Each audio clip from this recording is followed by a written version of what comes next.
ગુરુ કોઈ વ્યક્તિને માનવાના નથી. જે મનુષ્યની ઊંચી ભાવના છે તે જે મનુષ્ય ગુરુ માનો. અગર તો પોતાની ઊંચી ભાવના છે તો પોતાને જ ગુરુ માનો. પરંતુ આપણે ભલે બીજાના ગુરુ તરીકે ભલે ના માનીએ, પણ આપણે તો આપણા તો ગુરુ બનવું જ પડશે ને.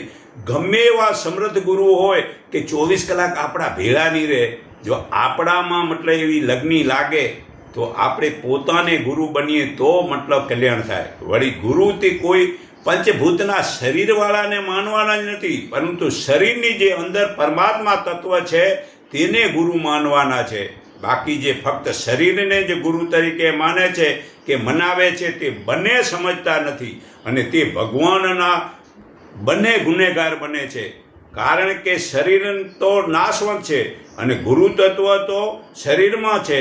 તો તે આદિકાળનું ચેતન છે. જેને પોતાના આત્મા ઉપર દ્રઢ વિશ્વાસ જ નથી તેને જ ગુરુ બહાર આમ શોધવા જરૂર પડે છે. પરંતુ જે ન્યાય નીતિથી પોતાની ઈમાનદારીથી ધંધો કરે છે તેનું ફળ ભગવાનને આપી દેવાથી સદગુરુ તો તેને તો ભગવાન ઘેર બેઠા મોકલાવે છે. અરે અમો ગોપાલભાઈ પોતે સદગુરુ શોધવા ગયા નહોતા. મેં પરમાત્માની પ્રાર્થના કરી, તે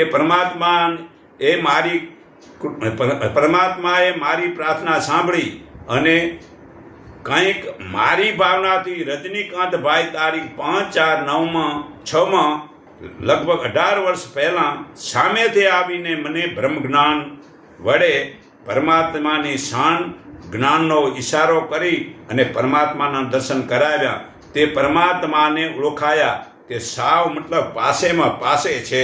આ હજરા હજૂર છે.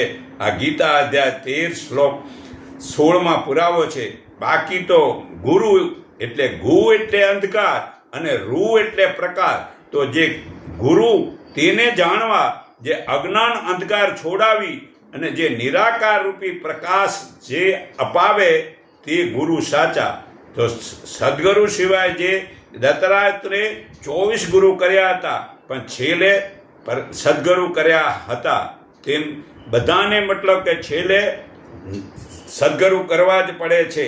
તો ઘેર બેઠા એકલવ્ય જેવાએ પણ દોમ ગુરુની તમામ વિધાનું જ્ઞાન મેળવ્યું હતું.